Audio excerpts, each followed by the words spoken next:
আবারও ইউক্রেনে হামলা চালিয়েছে রাশিয়া। স্থানীয় সময় রোববার দেশটির অবকাঠামো, জ্বালানি স্থাপনা এবং ড্রোন প্রস্তুতকারক কেন্দ্রসহ একাধিক স্থানে দীর্ঘ পাল্লার অস্ত্র ব্যবহার করে হামলা চালায় মস্কো। এতে হতাহত হয়েছেন কয়েকজন। এছাড়া ইউক্রেনের খার্কিভ অঞ্চলের কুচেরভকা এবং ডোনেস্কের রোভনয়ে বসতি দখলের দাবি করে রুশ কর্তৃপক্ষ। ইউক্রেনের সাম্প্রতিক হামলার জবাবে এ পাল্টা হামলা চালানো হয়েছে দাবি রুশ প্রতিরক্ষা মন্ত্রণালয়ের। এদিকে যুক্তরাষ্ট্রের সদ্য প্রকাশিত জাতীয় নিরাপত্তা কৌশলকে স্বাগত জানিয়েছে রাশিয়া। মস্কো বলছে ৩৩ পৃষ্ঠার এই নথির অনেক দিকই রাশিয়ার কৌশলগত দৃষ্টিভঙ্গির সঙ্গে সামঞ্জস্যপূর্ণ। স্থানীয় সময় রোববার রাশিয়ার রাষ্ট্রীয় সংবাদ সংস্থা তাসে প্রকাশিত এক সাক্ষাৎকারে ক্রেমলিনের মুখপাত্র দিমিত্রি পেসকভ বলেন, নিরাপত্তা কৌশলকে ইতিবাচক হিসেবে দেখছেন তিনি। পাশাপাশি মস্কো নথিটি আরও বিশ্লেষণ করে চূড়ান্ত মন্তব্য জানাবে বলেও জানান তিনি।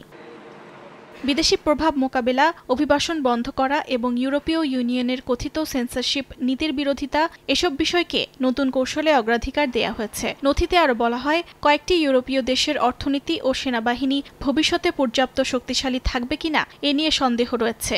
এছাড়া ইউরোপের কিছু দেশে জাতীয়তাবাদী রাজনৈতিক দলগুলোর প্রভাব বৃদ্ধির প্রশংসা করা হয়েছে।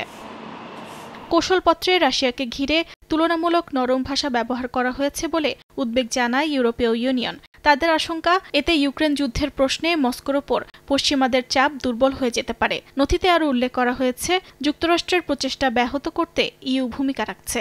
পাশাপাশি বলা হয়েছে, রাশিয়ার সঙ্গে কৌশলগত স্থিতিশীলতা ফিরিয়ে আনা ইউরোপের সামগ্রিক অর্থনীতিকে স্থিতিশীল করতে পারে। নিরাপত্তা কৌশল নিয়ে প্রতিক্রিয়ায় জার্মানির পররাষ্ট্রমন্ত্রী বলেছেন, মত প্রকাশের স্বাধীনতা বা সমাজ ব্যবস্থা কেমন হবে এসব বিষয় কৌশলগত নথিতে থাকা উচিত কিনা, বিশেষত জার্মানির ক্ষেত্রে তা নিয়ে প্রশ্ন রয়েছে। এদিকে পোল্যান্ডের প্রধানমন্ত্রী ডোনাল্ড টাস্ক সামাজিক মাধ্যমে যুক্তরাষ্ট্রের উদ্দেশ্যে বলেন, ইউরোপ যুক্তরাষ্ট্রের ঘনিষ্ঠতম মিত্র, যুক্তরাষ্ট্রের শত্রু এবং পোল্যান্ডের শত্রু একই বলে উল্লেখ করেন টাস্ক। অন্যদিকে যুক্তরাষ্ট্রের কংগ্রেসের ডেমোক্র্যাট সদস্যরা বলেন, এই নথি দেশের বৈদেশিক সম্পর্ককে ধ্বংস করে দিতে পারে।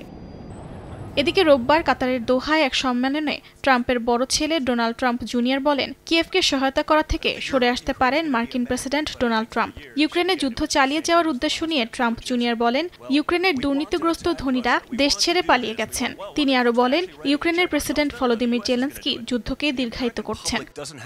অর্জিতা শেহজিন, সময় সংবাদ।